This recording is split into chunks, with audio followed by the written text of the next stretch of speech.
Let me speak to you briefly about George Ritz's book, The McDonaldization of Society.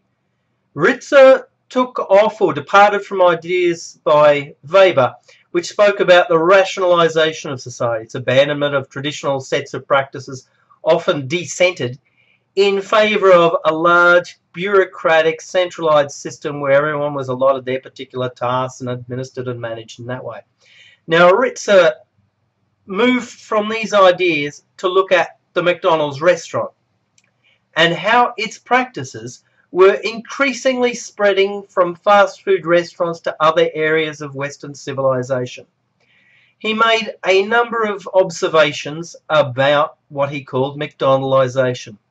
One was there was a drive towards efficiency. That is, the production of the most valuable goods for the least expense possible. In particular, this came through a passing over of particular tasks from the retailer to the consumer. For example, you use an ATM instead of a bank teller, or you get some soft drink from a machine without the use of someone serving you. You make your own microwave dinner and so forth. So some of the labor costs are actually passed to the consumer, who didn't seem to complain all that much about it. Another aspect of the fast food restaurant and this general dynamic was calculability. The fast food restaurant places a great emphasis that everything will be calculated down to a small percentage point, the weight of the meals, how much is used in a particular meal and so forth. The emphasis is on quantity rather than quality, and I make no particular reference to poor old McDonald's here. Being a hamburger, I'm not likely to strike out at McDonald's in particular.